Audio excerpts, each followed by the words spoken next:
Recorded. See, it's recording. See, Yes. It's recording. Well, welcome to Mitchburg. Glad to be here. When was the last time we talked? So much has happened in like the past couple weeks. My goodness. Yeah. I kept saying, I can't wait to go on Joey Bag of Donuts. I know. Like, we have so much to talk about. This is going to be amazing. I think we talked last time is wait on the eve of that like free agency period was coming up the next week. Do you know what I mean? So we were anticipating what could be. This is exciting stuff though. And all hell broke loose. Yeah. The big news is we got a quarterback. Or do we? So are we happy about Mitch Trubisky? I am. Yeah. I mean, I'm excited, but I had no expectation. I also have no expectations. You know what I mean? Like, I'm not getting my hopes up. But then there's also the other side of it where you're forced to think, what if, obviously a lot of people are saying he's a Band-Aid, he's a bridge, he's, whatever. There is that possibility I think that too, but also like there's a possibility that he may end up being successful. He may. It's hard to say. His experience in Chicago was so bad with such terrible coaching. You feel almost bad judging a player on that experience.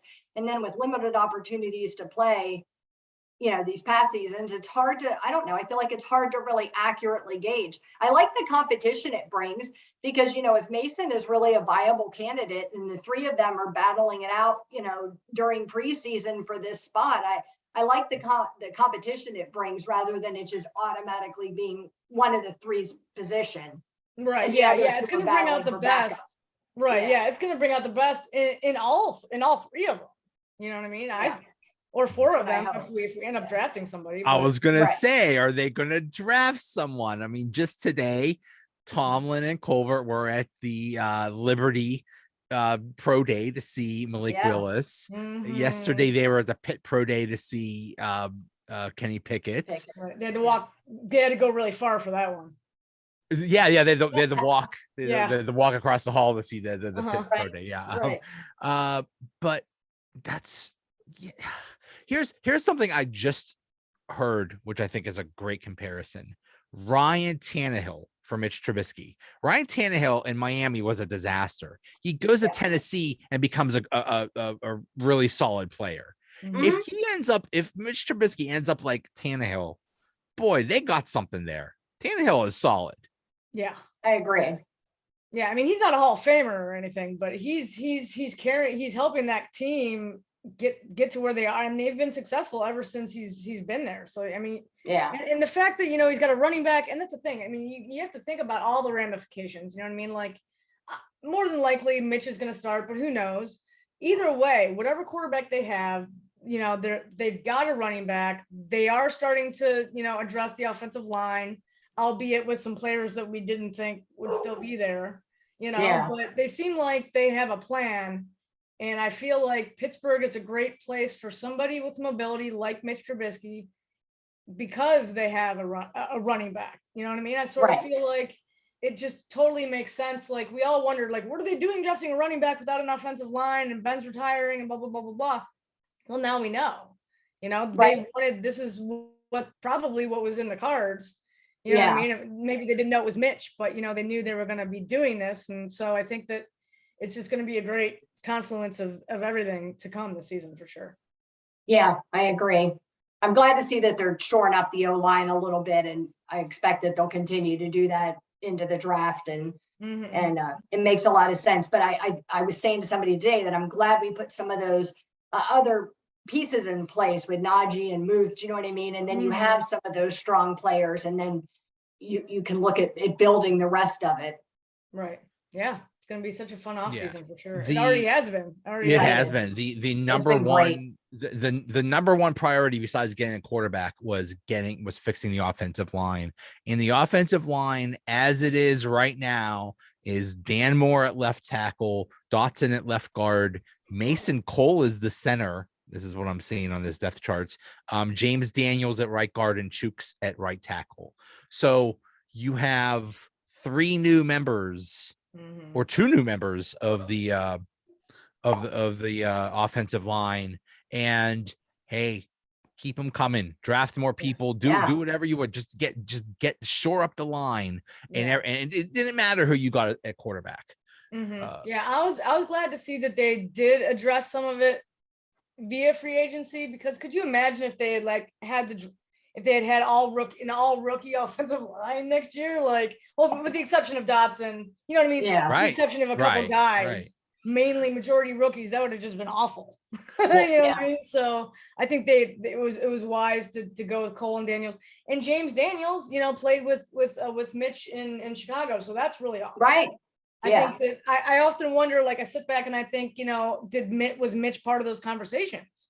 Hey, this guy, you know what I mean? Hey, he's good. Get him. Yeah. Yeah, exactly. Probably. I don't know. Probably had a lot to do with it. Yeah. But this is one thing I want them to go back to doing is whoever you draft, don't make them a starter right away. Let them learn. Let them sit behind someone and learn. Don't just throw him in there. I mean, it was just a disaster last year with Kendrick Green and Moore, and it was just a mess. So give the whoever you draft, give them a chance. Just let them sit for a while, and even if they play later in the season, but don't just make them the starter right away. Right. Yeah. I never liked the blanket statement. Some teams do that, a blanket statement, we never start rookies. Do you know what I mean? That was a Vikings thing for a long time. Didn't matter who it was. They weren't starting them. And I don't like that. I also don't like the flip side of that, where we're not going to bother getting another player at this position because we have a rookie. Do you know what I mean? So we're just going to start that person immediately. So I think, you have to evaluate the talent you have. I mean, I thought Najee did a great job last year starting. Do you know what I mean? But that's not for everybody. He's mature. He played at a high level in college. Do you know what I mean?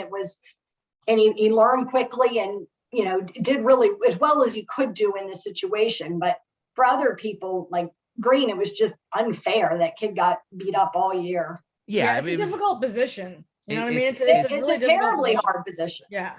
It's a case by case basis. I remember TJ Watt. I don't think they were planning on something because they still had James Harrison, but TJ Watt was so good. We're putting you in right away, buddy. So same thing. Same with Najee. It's I mean, Najee. You ruin those kids. If you start them too soon and they're not ready, you just ruin them. I mean, they've done that to quarterbacks, not us, but on other teams, they've done that to quarterbacks where, they start them too soon and then you're pulling them off and putting them on the bench. And every Browns quarterback every Jets quarterback, Washington Commander quarterback ever drafted. Yeah, I mean, terrible. Right. Yeah. This team is keep making we'll talk about the Browns. Don't worry. But the other thing I love about this Trubisky signing is he only counts 3.6 million against the cap this year, and Mason's only 4 million. That's all you. And I think Haskins is only 2.5 million or something like that. Yeah. You're spending minimal on the quarterback position. It's like having a rookie there. It's like you have a cheap contract and it lets you get more players. Yeah. And it still gives them more flexibility. It's a great situation. If Trubisky hits, the Steelers are going to be really good. Right. Yeah. And it's a low ceiling. He's got a high ceiling, low risk. If it doesn't work out, it's sort of like the Haskins situation. Right. If Trubisky doesn't work out, he doesn't work out. I mean, obviously you have to look at, you have to go back to the drawing board if he doesn't work out. But at the same time, it's you know what I mean? They're probably going to have to do that anyway if they just intend for him to be around for a couple of years. So it's it's a great situation all around for sure. I think there's worse Band-Aids that we could have found. You know what I mean? So, I mean, I think for talking about getting the most bang for your buck, I think it was a wise decision. I think it was smart. It's low risk, like you said. Mm-hmm. Yep. They could have sold their souls and got Deshaun Watson another team. Man, the list of what they gave to get Deshaun Watson, who we don't know we don't know when he's going to play. He could end up being suspended for the whole year. I mean, I doubt it, but you know what I mean? He could be suspended for a good period of time. And there's a lot of noise about this. You know what I mean? So they're going to have to do something. He sold the farm and a half. I mean, they are, and who knows? He hasn't played in a year. It's a quarterback situation, so it's a little bit different, but I still feel like he could go in there and be rusty. just really rusty. I almost cursed. He he could be rusty. They could be, wow, I was just floored. There has to be a suspension. There has to be. I don't care that he didn't play last year. There has to be a suspension of some kind. How many games did Ben get when he 6 games and it got reduced to 4 games? Reduced it 4. Right. Yeah. And that And was only one. Was that the one girl, or was it? I think it was both accusers. I think it was both. Yeah. And I'm not ever going to minimize the situation with Ben, but to me, you're looking at something like with 22 people that were involved in a business relationship with him. Do you know what I mean? This is like sexual harassment in the workplace. They went there as licensed massage therapists, and it's a legitimate business. Do you know what I mean? And you got people out here comparing them to prostitutes, and it's just not. No. And you have a friend who does this for a living, and she works with athletes in DC all the time, in their homes, in facilities, in all kinds of places, at their gym, all kinds of places, and there's this level of professionalism you expect, and it just. It's like sexual harassment in the workplace. It's crazy. It's something. Well, from what I've heard, athletes will have a massage therapist, but they'll have one, and they will stick with that one because they have a good relationship with them. So I don't care, even if they're in another city, they'll fly them into that other city. It's like they have one. They don't go around to every single massage therapist in the city and say, "Come over." There's something. You have to have 22 when you burn bridges with all of them. Do you know what I mean? You freak them out. You scare them off. They won't do what you want them to do, whatever it is. You have to keep finding new ones. Yeah.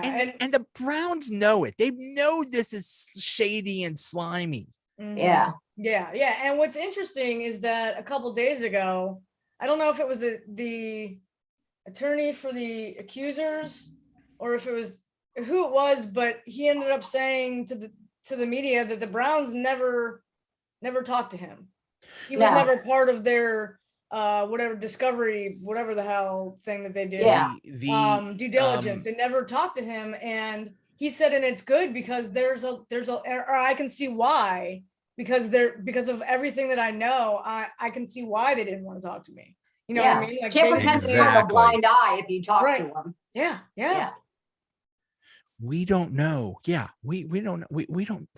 Who knows what's going to happen? Who knows what's going to what's going to come out in these civil suits? Who knows? There's just who knows if he's going to do it again? You think he's going to stop? He just got away with it. It's just, and this whole thing with the salary, it's like, well, if they suspend you and they take away your salary, we'll only make your salary 1 million, so that they're not taking that much money. Like, it's so slimy. Yeah, it really is. It's like coercion, or not coercion, but like working with him on this like master plan, this evil master plan or something. I just hate it.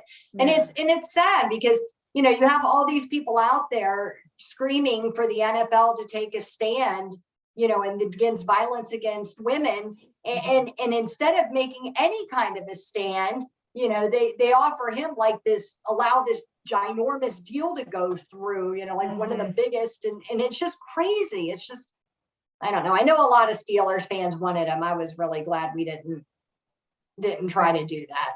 Yeah, that would have been interesting if the NFL would have actually tried to step in, and I don't know if there's any precedents, if anything like that had ever happened before, but if they tried to step in and vetoed the trade, or as a stance, like you said, right? You know what I mean, to show a certain perspective or whatever about it, right? And now it's too late. Anything they do now, it's just like, it's it's conduct unbecoming, you know what I mean? And I said, if anybody else in their job did something like this, do you know what I mean? Even without the criminal charges, with that kind of investigation, with all the civil lawsuits coming, 95% of us would lose our jobs for something like that. I've seen people lose jobs for way less because it brings negative publicity to your organization, and they don't want that around. And the Browns welcomed it, and they didn't even, because there was the report. It's like Watson doesn't want to go to Cleveland, and Cleveland's like,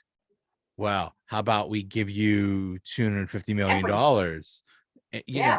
And here's I'm looking at the cap numbers. His cap number this year is 10 million. Okay, fine. But his cap number from 2023 to 2026 is $55 million. Yeah. That is, first of all, the Browns are crippled because they gave away all their draft picks. Yeah. And they're crippled in the salary cap because because his cap number is going to be so high, and who knows what's going to happen. It's just the Browns sold their soul. And no one player can do everything. Do you know what I mean? So just even if he turned out to be so great, you still need all the other supporting cast members that now you can't afford or go get. And a prime example is where he came from. Houston, what? Exactly. He was a one-man team there. Yeah. Look how that worked out. Right. 28 and 26 record. Not exactly great. Yeah. Nope.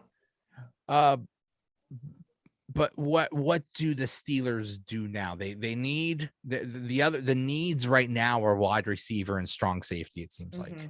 Mm-hmm. Yeah. And the talk is Honey Badger. I would love Honey Badger. Yeah. I would love that. Yeah, I guess an ex-Steeler. How expensive that would be. Yeah, that's true. That's true. I mean, I think there probably is some kind of market value up on Spot Rack if we wanted to look into it, but it would be a lot of money, obviously. But I sort of feel like it would be worth it.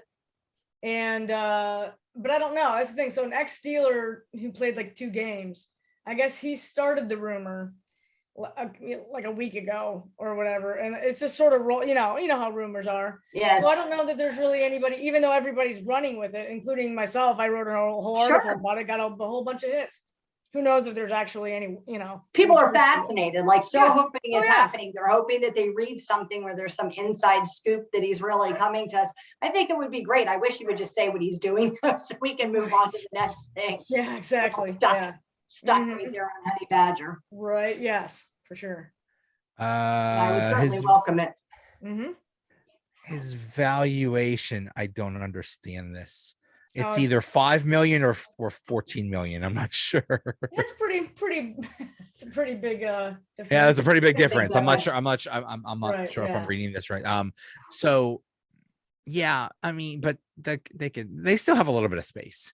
But that is you still have to pay Minka. You still have to work out a long-term contract with him.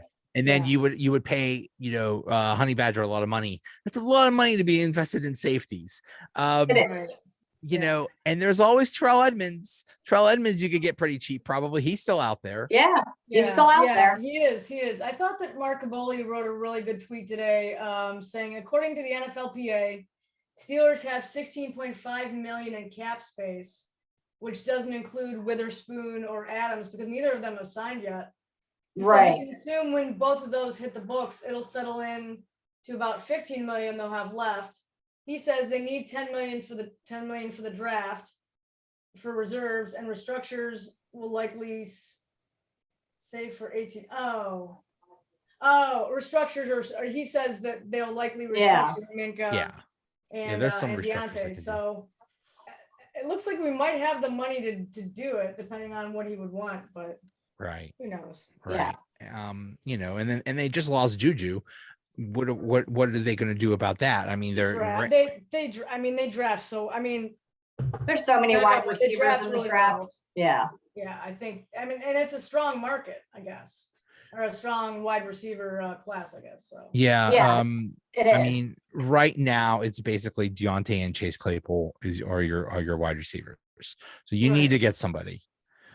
I feel like because we already lived all of last season without JuJu with his injury. Do you know what I mean? I felt like we sort of like halfway prepared for this. It gave us a chance to really evaluate the other two and kind of see, or really the three. You know what I want? I want some adults in the room. I don't want just kids.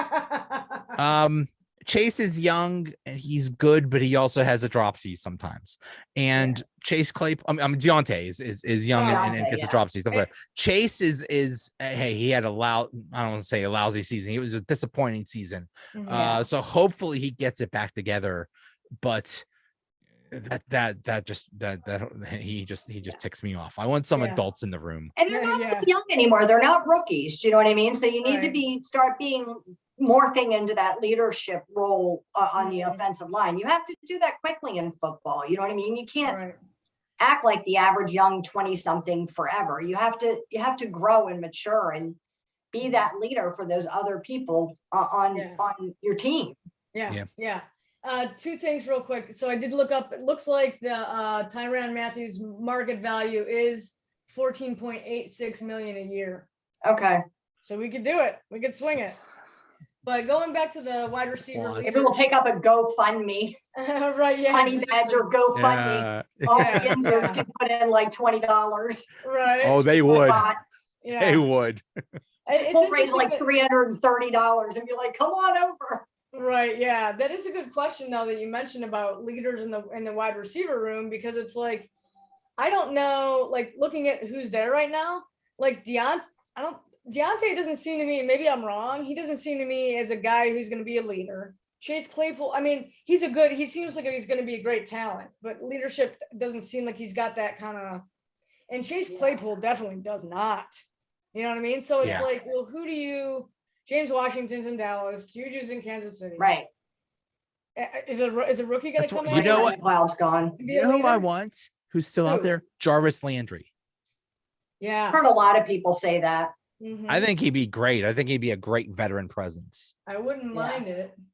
I'm looking up to see what he would. What is his value? He probably wants a pretty penny also. Yeah, I'm sure he does. But you know what? All these wide receivers need to realize though, that with this draft class, there's a wide receiver for every team almost. You know what I mean? Mm-hmm. So got to be careful how much you're demanding in free agency when the draft class is so deep, full of really good wide receivers too. You know, you got to be careful how much you demand. It's almost becoming like running backs. It's like running backs are just not that valuable, or don't get that rich, because there's always a good running back that's coming. So yeah. Well, they get injured a lot. Do you know what I mean? They a lot of times they can be inconsistent. You know.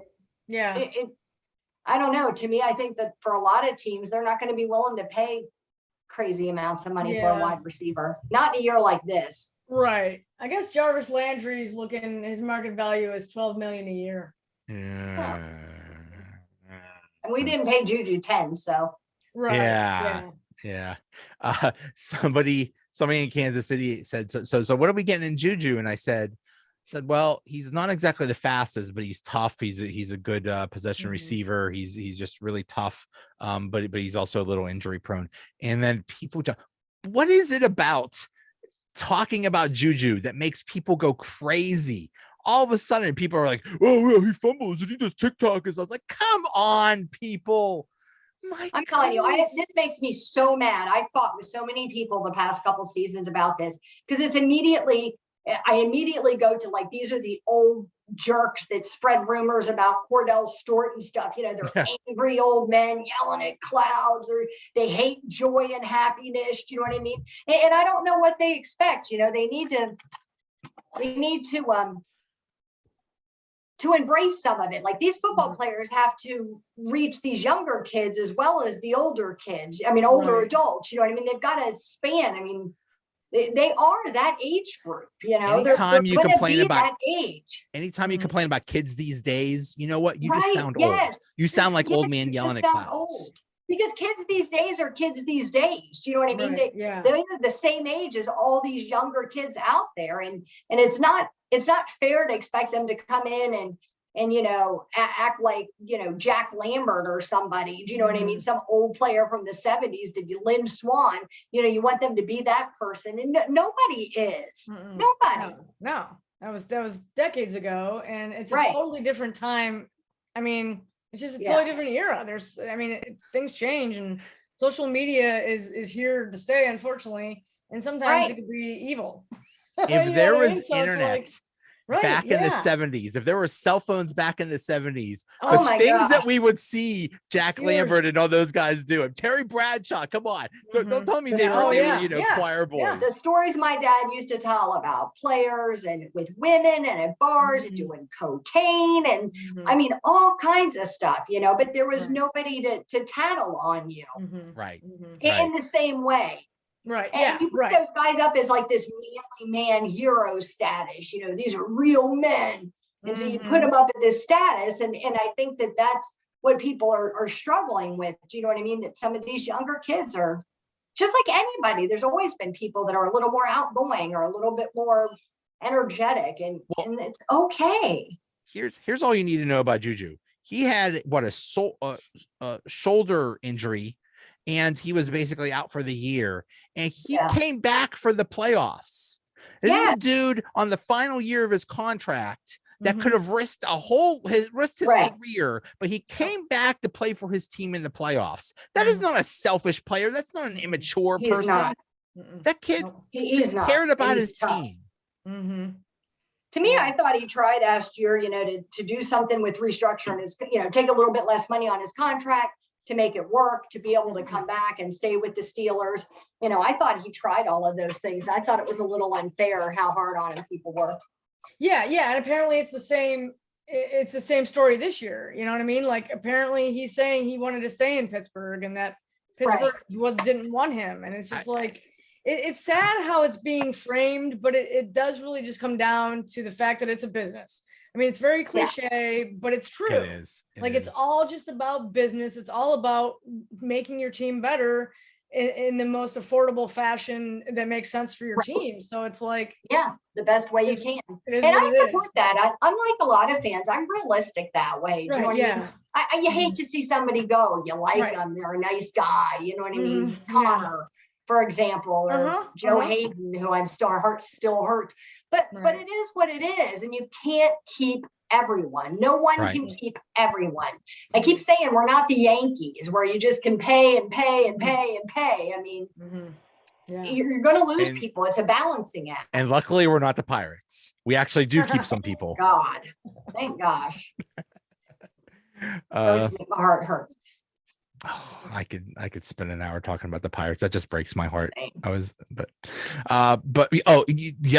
other big thing is Miles Jack. I think that's going to help a lot. I like that a lot. I don't even know why he wasn't really even on my radar. And then when I saw that we'd signed him, I was so excited.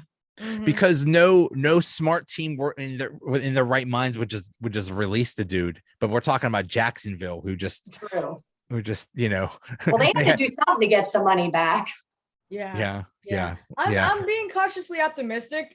I'm excited, but at the same time, it's like he didn't make any Pro Bowls, which again, Pro Bowls, but usually that's a sign, I know also he was on the Jaguars, so that's difficult, but they did have a good defense for a bit when he was there. So there's so many different variables. I just hope that it works out for him and that he helps out Devin Bush. I think that's the thing. This whole defense rests on Devin Bush. No pressure, dude, but the whole entire Devin Bush sucks again. This defense is going to suck. And that's sad. Also the defensive line. The defensive line has to be better. But if Devin Bush has another bad year, that's a bad sign. It is.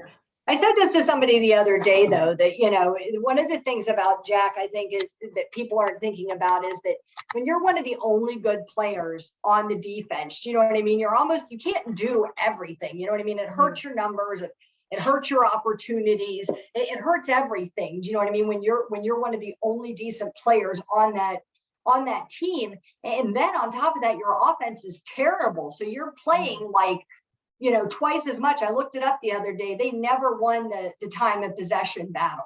So you've got their defense on the field too, the majority of the game. And I mean, people get tired. You can't do it forever. Right. Yeah. But in Mitchburg, he's not going to be on the field all the time. He's going to get plenty of time to breathe and drink water and be ready. After we score a touchdown. Right. Yeah. Oh man. It's gonna Miles Jack. I hope you brought some lawn chairs from Jacksonville. So just pull up a lawn chair, sit in the sidelines, just maybe get a book. And just relax. Let Mitch Berg, just work his magic. Work. Right. Yeah. I think Levi Wallace is going to be a great addition too. I think our whole free agency, I mean, it's just been so exciting. And I know it's because Kevin Colbert's on his way out and he doesn't want to leave Pittsburgh high and dry, they're in a different situation where they have some money, so it's been fun to see. Maybe we'll make another move or two, you know what I mean? Before it's all said and done. just such a different feel. I mean, last year during free agency, it was like, wah, wah, wah. Everybody was sad. It was sad. Yeah. You're in the bargain basement hoping to find somebody. Right. Yeah. I mean, this is so much more fun. You're in like that figure meme where you have the stick and do something. Do something. That was me. That was all of us. Yeah. They were at the clearance rack at Walmart, right, trying to find some bargains. It was sad. At Gabe's, actually. Gabe's. Gabe's. Right. You know, Gabe's. those So shirts that have like extra buttonholes or right. extra arms. You know. One arm's longer than the other. Right. And now they were shopping at Nordstrom's this year. Yes. Oh yeah, we upgraded. I like it. All right, guys. All right. Well, let's see. I think there won't be as much news by the next time we talk, but still, this was a very eventful period. It was, yes. Makes for a great podcast. Yes, it does. All right. Hey, I'll see you guys. Bye. Bye.